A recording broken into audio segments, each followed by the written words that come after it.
Ariella Azaraf, welcome to Seeing Other People. Thank you for having me. I'm so excited to be here.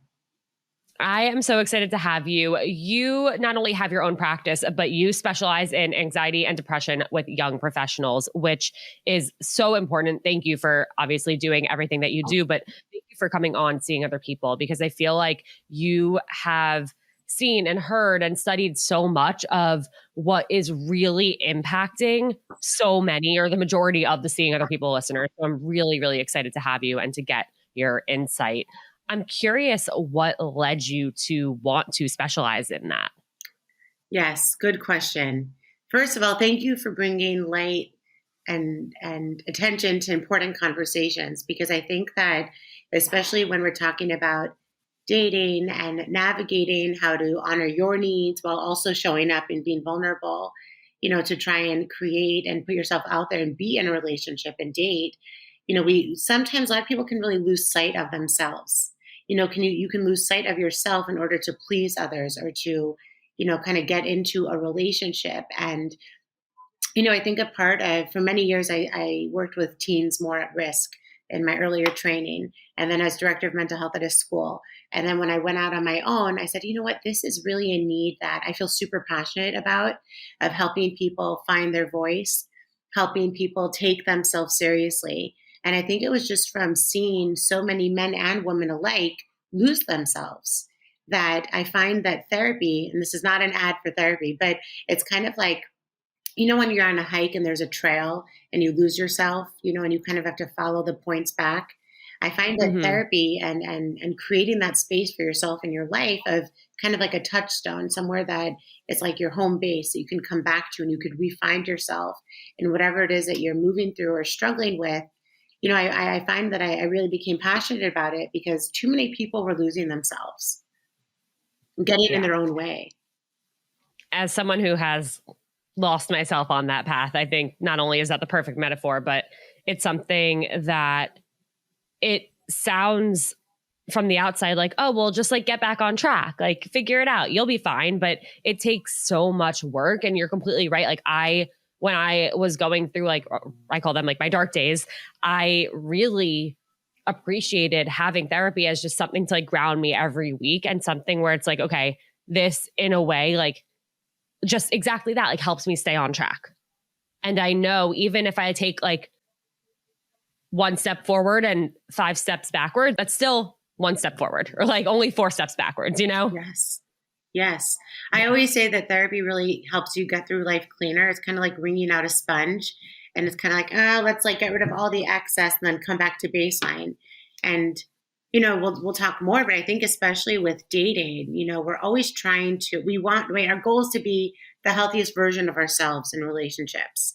And we all have different attachment styles, different needs that could really get lost. So when you have that space to really reflect and think about in a non-judgmental space, right? You never want to be judged by your therapist. It's very important for you to reconnect to yourself. Yes. Yeah, I want to talk about needs. That's a word you just mentioned. That's something that I really want to kind of focus on this episode, because I get so many questions from my listeners of, how do I express my needs? How do I talk about my needs or communicate them without being needy? Or is being needy normal? Like, we all have needs, and to some extent, like, having needs is completely normal. And the only thing that gets in the way of our needs being met is us, in a way, not communicating about them, or not letting somebody know, hey, these are my needs. Are you able to meet them? So I would love to kind of get into just a conversation about how we can better communicate, or where to start with communicating your needs, whether it be on the first like 1, 2, 3 dates, or 3 months, 3 years into a relationship. Yeah. So I think a good place to start is to really understand that it starts with you. And what I mean by that is taking a really good look at getting to know yourself. So very often when you experience yourself as needy, and I don't want to get too psychoanalytical, but it does come from childhood stuff, as I say, right? It kind of comes from your core beliefs. Core beliefs are kind of like the glasses that you wear in the world, the way that you view yourself and the world around you. And that does come from earlier kind of messages that you've been sent about yourself as a child, as a teenager, that has now evolved to you as an adult. So I do think it's important to take a reflective look at yourself and ask yourself, why am I wired this way? So just a really quick kind of overview about attachment, because we can't talk about dating and relationships without understanding like your attachment style a little bit. So some of you listening might be like, yes, I know all about attachment styles. Or you might be like, what the heck is this lady talking about? So in a nutshell, attachment styles is really the way it's formed in infancy, of the way that our parents, our caregivers would respond to us. So there are insecure attachments and there are secure attachments. And two styles of insecure attachments are more anxious attached, which I think a lot of people fall into, which is personalizing somebody's lack of communication or something they say. You personalize about yourself. When somebody ghosts you, you all of a sudden assume it's something that you did, right? Which is so normal. And that's such a normal fold we kind of go into, right? And another form of insecure attachment is avoidant. So just completely avoiding because you don't want to even make yourself vulnerable to a relationship, right? So the way that we heal that is really with being someone secure attached, who's consistent, who shows up, who's communicative. So I'm going to pause here, but I think first it's important for you to really get to know yourself and your own attachment style so you can understand why you're showing up in certain ways in your dating. I have a question, and I feel like anytime we talk about attachment styles a lot, but I really like going back to the basics and kind of revisiting what they are for anyone who's new or just less familiar.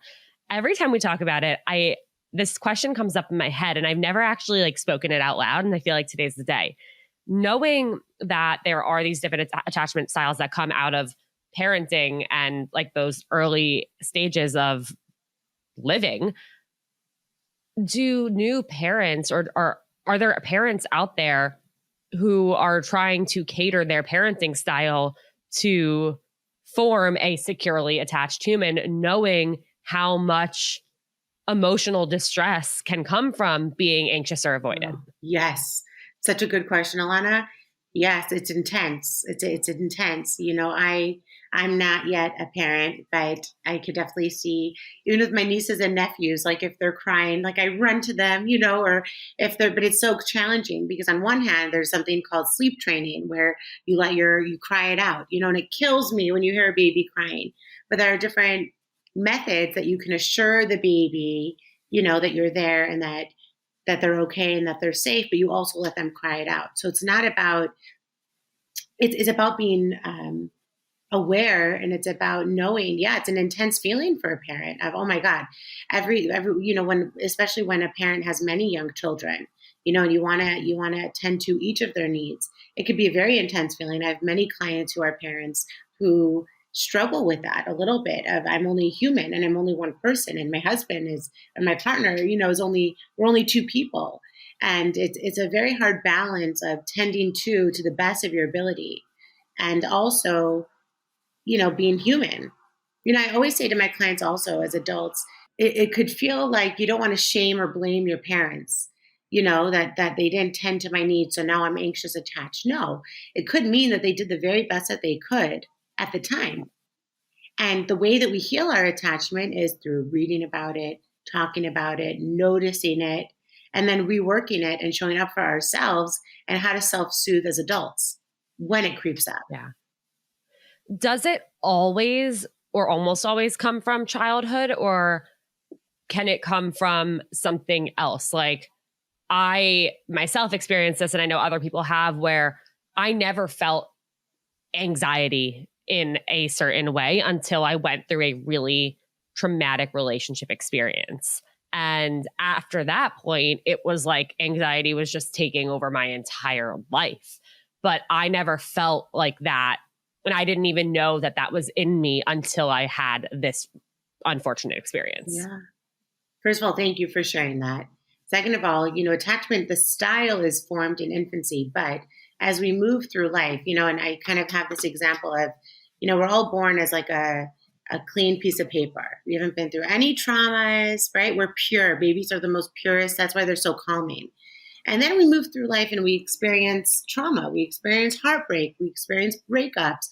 we experience disappointment, and the paper is then folded into all these little folds. I use a lot of analogies in my work because I think that's how we could break things down. And then we go into these folds that kind of cause us to be a little bit wounded in some ways. And then the way that we really work through it is by ironing them out through therapy, through healing, and you kind of become that paper again, but there's little creases in it. So the creases, I believe, can be, little traumas, which a breakup or a significant, really difficult relationship, that took years or months to break up, for sure, that can cause insecurity. That could cause a sense of self-doubt, right? It depends on the level of, what kind of abuse, perhaps psychological or emotional manipulation, what went on in the relationship. It can cause kind of those folds, which then make you show up differently in your dating. Yeah. I love that paper analogy. I think that is amazing. And I've never heard that before. And I'm just sitting here like picturing it, like getting wrinkled, getting folded, getting crumpled, and then trying to straighten back out. Like, I love that so much.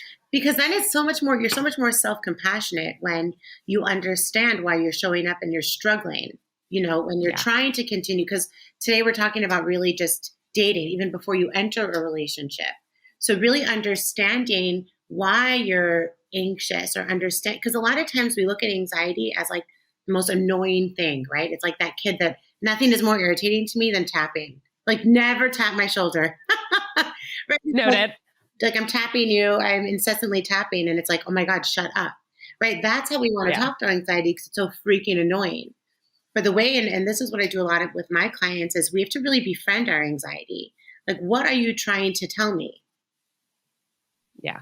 Okay. So how about this? Let's say let's say I'm somebody who is really anxious and I'm getting into a new relationship, or I've gone on 2 dates with somebody. We're like texting frequently. We have a 3rd date planned, but I'm getting incredibly anxious about this situation.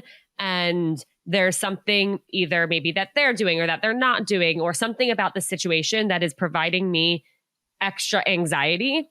And I want to open up about it. How can I communicate that to this person in a way where it's not blaming them and it's not saying this situation is doomed? It's just saying, here's this thing about me, and maybe if we could try doing X instead of Y, it would help. Yeah. Oh my, Alana, I see why you're such a successful podcast hostess, because your questions, truly, that's so on point. So I would answer that in 2 ways. Okay. There's twofold. One is the most important thing. And it's funny because I have some clients that say like, Ariella, I hear you in my head sometimes. Like when I'm so anxious, I'm like, okay, what's going on for me? First, before you respond to someone else, which we'll talk about, that's the second part, like practical language of how to assert your needs. We'll talk about that. First, you want to pull back and you want to try and understand what's going on for me. Because I can't explain to someone else what's going on until I know what the heck is going on, right? So first you want to stop. And I always say, feel your feet on the floor, because that grounds all of our anxious running thoughts. Feel your feet on the floor and take a minute and really check in with yourself, whether that's with a breath, turn on your favorite song, whatever you need to do. And to try and connect to, what is my anxiety telling me, right? Can I calm it? Is it just saying, okay, this is scary to go out with someone. I think I might really like him. I think I'm actually excited. Excited is a new feeling. I'm used to being disappointed, right? How many people does that resonate with, right? Is this my anxiety just telling me that there's something good here and I'm excited? Or, right, and this is a whole nother podcast, is it really my gut talking that there's something about this person that isn't sitting quite right? And I'll give a few examples. Are they texting incessantly? Are they not really listening to the time and date that works for me? Are they not really being thoughtful that I said I don't want to go for a drink and they're insisting on we go to a bar, right? Are they making me travel further away than where I live? I mean, gosh, all of you listening, this probably resonates, right? Is there something that is my anxiety leading me to just about the future, right? That's in a nutshell how we know anxiety versus gut. Is it saying something about the future, or is it leading me to something about that person? Because if it's leading to about that person, that's usually your gut saying, something's not sitting right here. I got to listen to that. I think that's a really good way to put it, because we always hear like trust your gut, but nobody talk, or people do, but I feel like it's not talked enough about like what that actually means and when you should listen to it or when it's maybe just like your anxiety talking. And I think those are perfect examples of things where somebody might actually be like disrespectful and not caring about what you've asked for or what your needs are, like from the start. And I think, I hear stories all the time of like, I set up this first date, but this person said this thing and I like really don't want to go now. And I'm like, don't go. If this is already happening and you haven't even met this person, but they're already doing something that feels unfair or just not right, do not go on this date. Yeah. You know what? There's no need to. Yeah.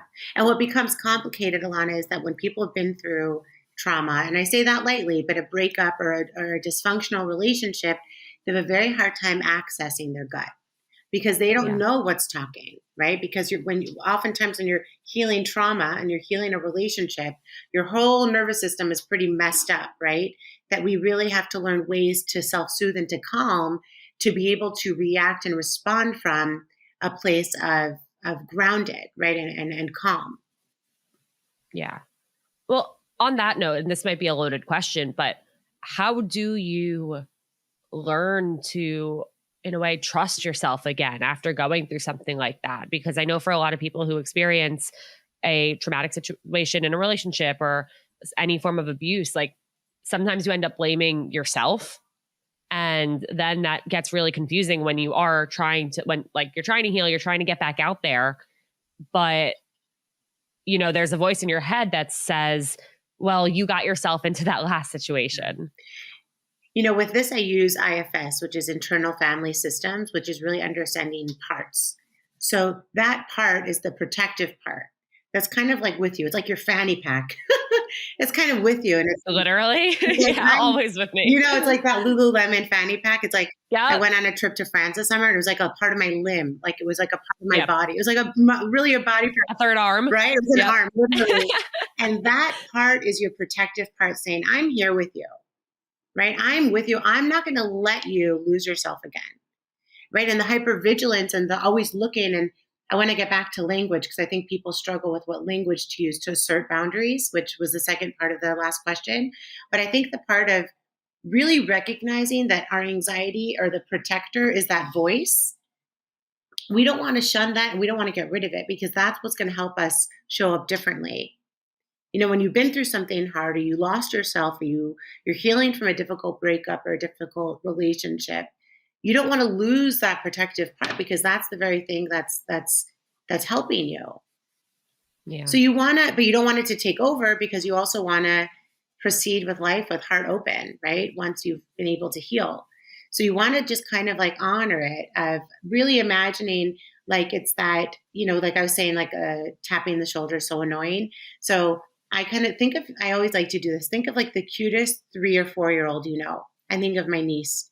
Think of the cutest 3 or 4-year-old, and they're kind of tapping you and they want candy incessantly. I want candy. I want candy. And all you want to say is like, I see you. Okay. Yeah, me too. Like, I see you. Okay. Like you want to yell at the kid, but then you see how cute they are and you take them and you say, okay, let's go get you candy. Or I see you. Let's go find you candy. That's the voice that you want to use to embrace that voice to say, I hear you and I'm not going to let you go. You're not annoying. I see you're here. You're in this room with me, but you're not going to take over. Do you hear the difference? You'll get your candy. It just might take a few minutes. Exactly. But that's so much more compassionate than, oh my God, shut up, get away. Right? Yeah.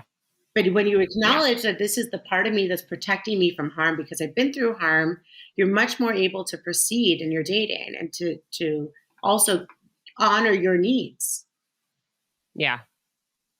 Lana, but going back to what you said before, because I do think this is something that comes up a lot, is when something is coming up for you, and I always like to tell people to notice in their body where it's coming up, if it's a headache, if it's your heart beating fast, right? If your hands are sweaty, like really notice in your body where it's coming up and say, okay, so something's going on here, right? And then once you're able to access, is it this guy or this girl, or is it just my own anxiety?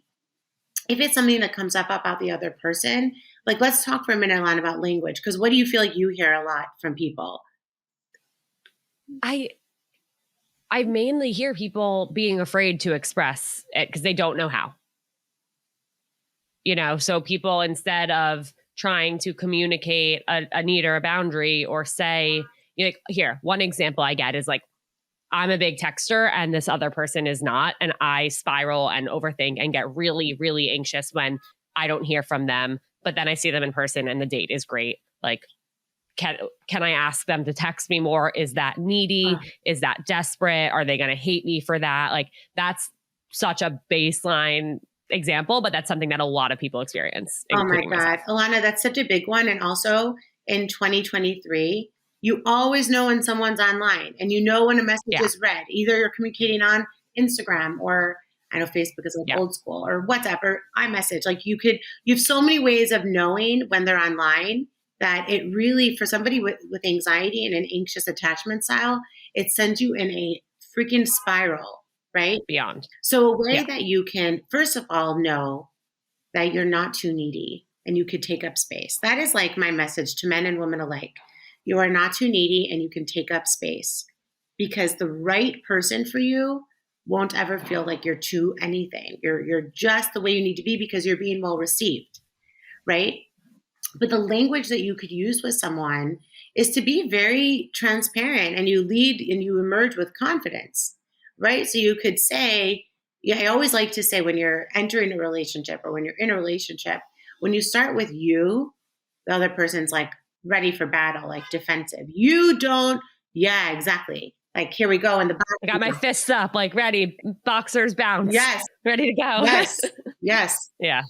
So when you start from a place of it's hard for me when, isn't that such a nicer way, right? It's hard for me when you don't answer right away, or it would be helpful to me if, right? You check in with me midday, right? So when you say it's hard for me when I see you read my message and you don't write back, that person, right, can be more cognizant of saying, I'm not ignoring you, just running into a meeting. Obviously, there are ways that you could self-soothe on your own. That person's not going to always be able to reassure. But I think in the beginning of just building the foundation of a relationship, it's very healthy to be able to express your needs and to honor your needs. Yeah. And I think that's a really good way to put it, of like, it hurts me when, or it's hard for me when, instead of the opposite, which I feel like most people might just jump to, which is like, you read my text and don't respond, or like, you haven't responded to me, but you're active on Instagram. Like that. Yes, that happens all the freaking time, but that is not the right way to say it, because to that person, you're literally saying like, you're not allowed to breathe before responding to my text. Like nothing is allowed to be more important than you getting back to me. Like, how dare you read my text and post on Instagram without responding? Mm-hmm. Mm-hmm. And you have to think of it on the flip side, I think, where how many times a day do you get a text and you see it and you go and cook your meal before responding, or you take a shower before responding, or you end up scrolling and doing other things before responding, and it's not malicious. It doesn't mean anything. You just did something else before responding. Yeah. Well, something else, Alana, I think is important is, when you have anxiety or when you struggle with anxiety, which is so many of us, right? It's almost like you need to know that a thinking trap, like a fold, like we said, is assuming. So you're assuming they're ignoring you, or you're assuming that they don't want to speak to you. And I think something that's important to note here is that if you don't yet feel ready to express yourself, I use this a lot with my clients, of just highlight, okay, I'm just noting. I'm noticing that he takes a long time to write back, or I'm noticing that he'll leave me unread, and that's information for you, right? That you could kind of see, okay, maybe it's just been busy for him, but there's two parts. One is that, so I keep saying two parts because it's so loaded and trying to be concise. One part is that you can kind of create this affirmation of I am worthy and whole aside from this man or woman, right? Like my worth is not dependent on that person. That's really how we heal anxious attachment. Because when we kind of like displace, we give that person all of our worth of like, want me, ask me out, right? That's like, you're leading with desperation, right? And that's a little bit more of like desperate energy that you don't want to emerge with, right? As we we talk about trying to be your best version of yourself. So part of it is that you want to remember that you're worthy and whole with or without this person, right? And the second part is that if you don't feel ready to express it, you could just note it and see if that's a pattern that comes up. Yeah. I think that's really smart, especially instead of like jumping to conclusions and just, the first or second time something happens, being like, okay, this is now the thing I have to not attack, but like this mountain I have to climb over, this hill I have to get up. And I think a lot of times like things will resolve themselves on their own if you give them the time to. But I also recognize that when you're sitting there anxious about this thing, it feels like it's the end of the world and like it's not going to resolve itself, which is where the self-soothing comes into play like so majorly. Well, the anxious mind hates the unknown. You want to fill that space with information.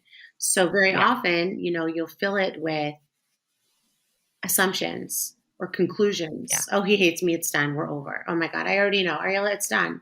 Right. It's the same thing like kind of with school, right? You finish an exam, and you're not really sure how you did. So you just say, I failed. I know I failed. And then you get your test back and like, you did really well. It's like, why did I do that to myself? Right. So it's the same kind of idea that the anxious mind just wants to fill the unknown, but we're not servicing ourselves when we do that. How do you, especially when you're anxious, tap into your intuition? That is like my favorite question. Alana, we're so aligned. I love that. Intuition is a big topic because we lose sight of it too often. So first of all, I use this language of soft and tight, right? So when our bodies are tight, right, and our anxious mind is running, and our body is tight, and we feel that tension. Do you ever feel that, you guys, during the day? It's like I feel that for myself. Like drop your shoulders, unclench. Like, what are you so tight about, right? Do you ever notice that? Yeah. So when all the time, and I'm like, oh my God, why was I sitting like that? Or like, why was I so clenched? Yeah. Like what? Yeah. I notice that sometimes, like I'm literally sitting and I have like a fist. I'm like, Ariella, open your heart. Like, what is wrong? Yeah. So first of all, when you're tight, I don't know if they can see me, but when you're super, super tight, I'm like kind of tightening myself. Curled up. You can do this now, everyone listening, like kind of bring your shoulders up to your ears, make a fist, clench your eyes, clench your face, right? It's like super tight. And then you take a deep breath and you let it all go, right? Let go of all the tension, drop your shoulders, unclench your jaw. Then we become softer, right? When we're super wound up and we're in our heads, we can't access our intuition. We can't access that inner voice, right? Our intuition is really that inner compass, that inner voice. So first, what you want to do to access your intuition is to soften, right? It's kind of like when you get in a fight with someone, if you're in a relationship or if you're single, right? Just think about someone in your life you've gotten in a fight with that you felt like you needed a freaking minute and you needed space or else you were going to blow, right? Have you ever been there, Alana? I've been there. Absolutely. Right? So it's kind of like that in the sense that what can help you kind of take that step back to soften so then you can access that. So I would answer that by saying first you need to know if you're tight and if you're in your head, or if your feet are on the ground, your body is a little bit softer, and then you could get in touch once the noise is a little bit more calm. Yeah, that makes sense. And I do think it makes a huge difference just taking that minute to notice like what's happening with my body right now. And that's something that I know I don't do enough of. Like even when you said in the beginning, like if you're feeling anxious, like put your feet on the ground and like think like, where is this? Like, is it a headache? Is it my stomach? Is it whatever? Like I get anxious all the time and I never once have stopped to do that.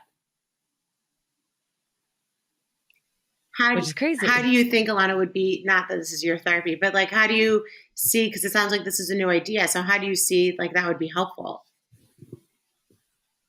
I think it would get me out of my head for a minute by focusing on something else within me. Yeah. And then I could actually question like, okay, why? Like, it's almost like step one in then being able to like have the awareness of like, okay, I feel this way. Why do I feel this way? Yeah. And what's the worst that's going to happen? Yes. And how can I approach this in a more effective, healthier way? Yeah. I love how That you feels less articulated terrible. that. Sorry. I said that feels less terrible. Yeah. You know, I think Good. what gets in the way of like the New York City flow, which I'm totally guilty of being in as well, as we're all hustling, you know, there's this, that's why we love it, right? There's like this energy of the city. I know in COVID, I moved out of New York for a year and I came back and I missed it. It's like you come back. I remember the day I came back, it was like smelled of garbage and taxis honking. Look, before there was a siren, I didn't hear it. You're like, Ariella, take a minute. I'm like, oh, it's just like noise. It's just like a part of it, right? We're all in this hustle of life, of balancing the gym, therapy, dating, friends, work, happy hours, all these things that it's very hard to take a minute and to really reflect and to tap in. Like, let's be honest. I think that's a big part of dating in 2023 is people are not always patient to take that beat. Yeah.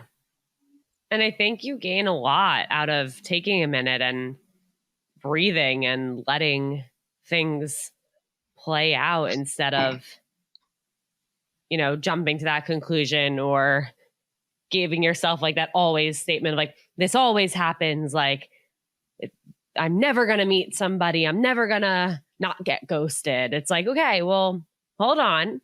That's not true. That is simply not true. Yeah. And why are we telling ourselves that story? Yeah. Yes.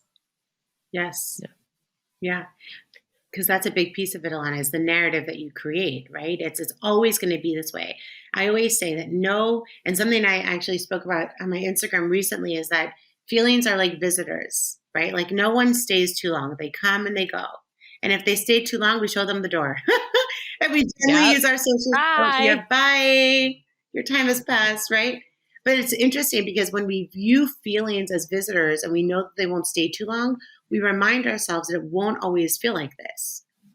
Yeah.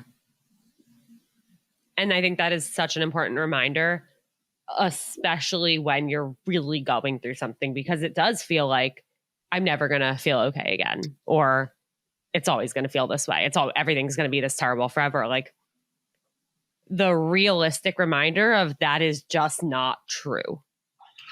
And you might not believe that that's not true, but I think in the back of your mind, you will know, even if you're not ready to admit it.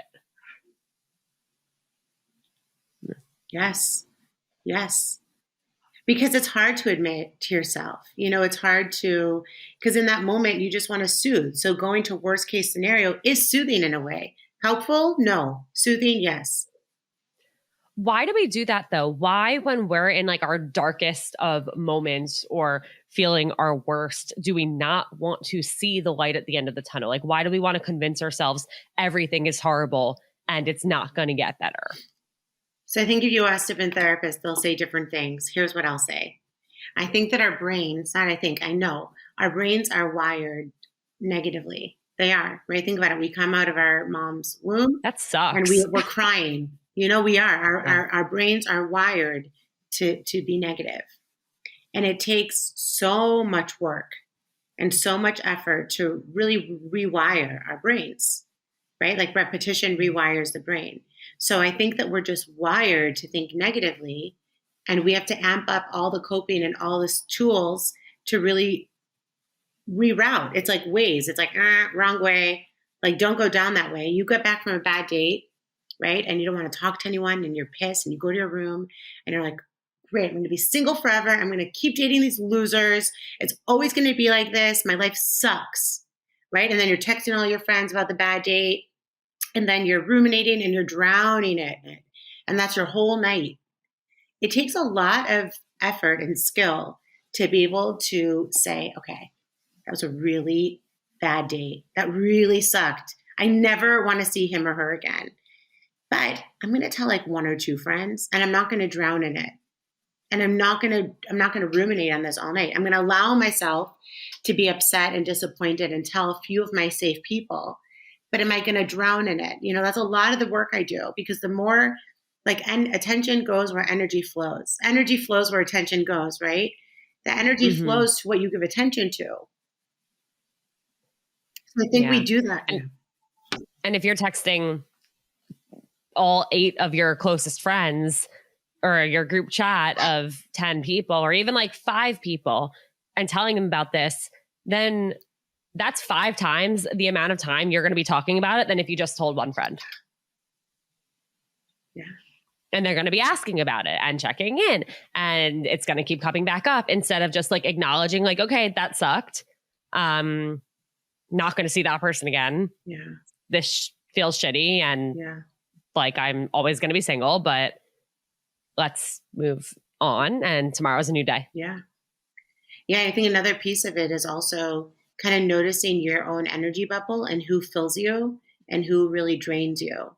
So I think noticing the friends and the people, the family members that can show up for you in a way that's validating and not toxic positivity of oh, one more closer to the next, or, everyone, no, it sucks, and important for people to really meet you in that place and validate for you. And you don't stay there too long, right? That they don't kind of feed into that kind of drowning negativity and misery. Yeah, 1000%. That's something I really learned in my starting my mid-20s was there's people in your life and you have friends and people you love, and they don't all have to be for everything. I learned that every time I talked to certain friends about my dating situations, they made me feel shitty. And that doesn't mean they're a bad friend. That doesn't mean they're less important to me, but that just doesn't have to be the friend that I go to vent about my dating life, because I don't feel good after.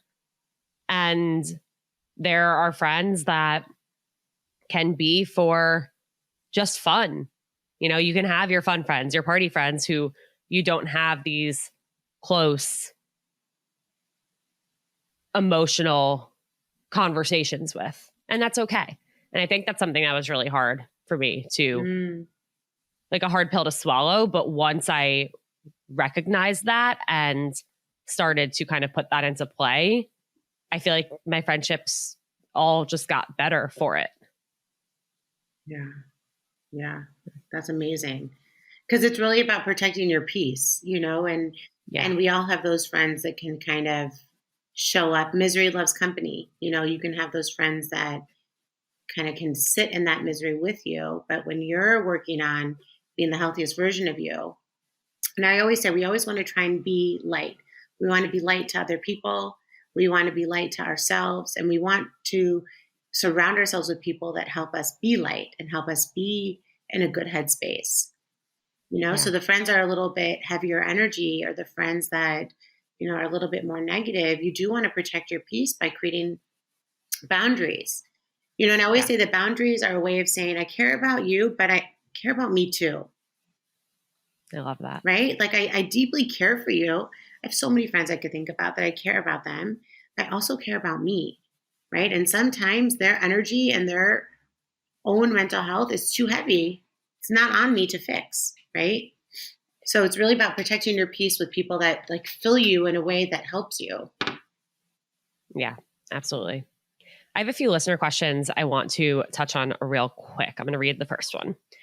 How can I cope with feeling blindsided and caught off guard when a guy ends things with you? Context. This guy and I had been on and off for 7 months. I ended it with him first 2 months in. We took a multi-month break, and then he reached out asking for a second chance. He had been consistent in his actions, showing me he wants to put in the work and effort and time into dating me. On a Friday morning of a week where we had gone on 2 dates and had one planned for that Sunday, he asked if we could be exclusive, official, take the next step, etc. 2 days later, on Sunday, he ended it. Not even my therapist saw it coming. Tips to cope with being blindsided by someone who puts in the work to be with you for 7 months and then breaks up with you in 2 days after he initiates taking the next step. I thought this was interesting. And part of the reason I wanted to ask you about this was specifically because she said, or this person said, not even my therapist saw it coming. First of all, I'm taking a deep breath for this individual because that is Yeah. so painful, so painful. Yeah. Feeling like A plus B does not equal C, right? Yeah. Like, where was I supposed to know that your behavior and your words didn't align with then what you did? So first of all, to Yeah. this person, if they're listening, it's so deeply hurtful. And at the same time, it's so deeply not about you. I think it's so easy to personalize that it could feel so personal. And the truth is that, information, I guess I have a more spiritual perspective, but as we flow through life, like each person that comes into our path, the person in front of you at Starbucks, the person in your gym class, the person on the subway, everyone is meant to be in your path. And there is something about this person that is no longer supposed to teach you something about yourself, right? We can never understand other people's behaviors. We can't. We can't understand why people are wired in the way they do, why they do the things they do. And what's so hurtful about being blindsided, which I can understand deeply, is that you feel like you have all that wisdom and connection with someone that when they do something that feels so out of character, it's so confusing. So I do think, Alana, for this listener, I think it's about also surrendering to not fully being able to ever figure it out. Because the more that we try to wrap our heads around it, the more it's like knocking against a brick wall. Because he or she, whoever, they have to figure out why they behave this way.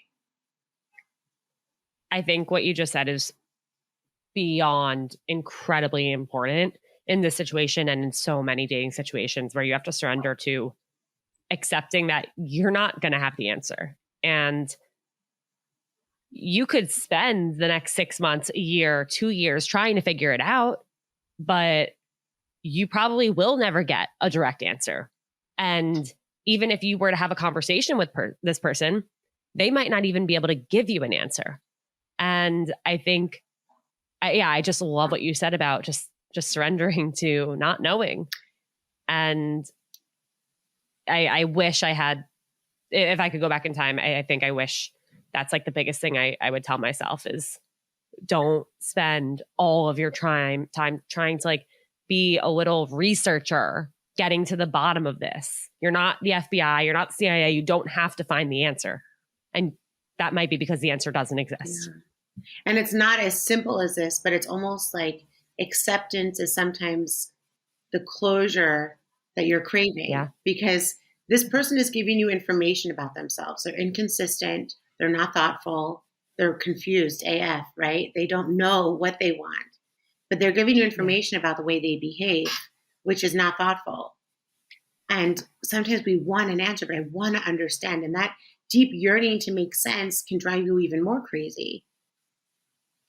Drive you mad, absolutely. Right? So I do think that there's power in relieving the distress by like radical acceptance of like, I'm accepting that I can't figure out this person, but I know in my heart that I deserve better. A woman I was seeing for a couple of weeks just ended it between us, and I'm finding it very hesitant to go back into the city where we spent a lot of time on our dates because I feel like it will bring back memories and remind me of her, especially this great lounge bar, which I personally love. Any tips on how to overcome this mindset? Are there others out there who feel this way? First of all, of course, there are others out there who feel been there a time or 20. We all have. I'm going to use the word triggers for this one because we all have associations formed in relationships. So, for me, I know a big one is music. I'm a big music person. Alana and I went to the Jonas Brothers concert together. So I know we both we did. Music. Guys, that was real quick. That was like one of the best nights ever. We took a like Hummer stretch limo. There were like 20 of us to the Jonas Brothers concert, not because we needed a limo. We were actually just trying to find like a school bus to take us, but we couldn't. And so we end up in this Hummer stretch limo, like having the time of our lives on our way to this concert. It was the best night ever. And we didn't even all know each other. That's the power of it. So, like we had like a few mutual. Oh my God. And everyone was waiting for Ubers after the concert. We're like, oh, our Hummer limo is here. We'll be our Hummer waiting for us. Back to this young man's question, because this is really painful. I was just making a joke about music. Everyone has associations in relationships. So whether it's music, whether it's restaurants, whether it's lounges, and like how painful that you took her to your favorite place and now that feels a little tainted. We all have triggers, that whether it's a date in the calendar of like your first date or their birthday or what was supposed to be. Like there's grief in relationships and there's grief in breakups for sure. And I think a really big part of it is honoring what is bringing up for you and saying, gosh, I really miss her, right? Like I really wish we were still together. And it's normal. And I want to validate that going back to your favorite lounge or going back to your favorite restaurant or turning on that song, it's honoring and it's holding space for, oof, this hurts a little bit. Like this is really hard for me. I really miss them. And it's a trigger. So I would say that it's important for you to allow yourself to be triggered, right? There's a lot of triggers in grief. And I would kind of say that it might be helpful to like replace a little bit. How can I create new memories here? So is it about, or is it just that this place is too hard for me? I can't go back there. Or do you feel like, you know what, this was one of my favorite places. It's a little tainted, but how can I create a new association with it? Can I go with a friend? Can I, what can I do to kind of recreate that space while also acknowledging the association I've created with this space? Yeah, absolutely. And I think it's also okay to say like, right now I'm not ready, but I will be. Give yourself time. I know for me, after breakups where so much of our relationship and the time we spent together was like in my neighborhood, I didn't want to leave my apartment because I didn't want to like go to the grocery store that we went to together, even though that was my grocery store that I had been going to before I had met this person. And I think sometimes it takes a little time, and there's nothing wrong with giving the situation some space and going somewhere else for a bit. Yeah. But then when you're ready, know that you'll be able to go back there and make new memories. Yeah. Exactly to your point. I love that though, but also honoring distance. Like sometimes needing distance from something is okay, for sure. Yeah, absolutely. And healing is not linear. Let's be honest. And then I know we just no, it's not. But there's space for you to really mourn what was, and then there are times that you may listen to that song or go back to that place and be fine. And there will be times that you go back and it's so hurtful and you have to take a step outside, and that's also okay. But it doesn't mean that if you are okay that you don't miss. And it doesn't mean that if you don't miss, you're not hurting.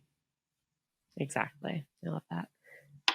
My final question for you, and my favorite question to ask, what is the best piece of dating advice you've ever received? You know yourself best. Because we get so caught up in what other people think, what other people want.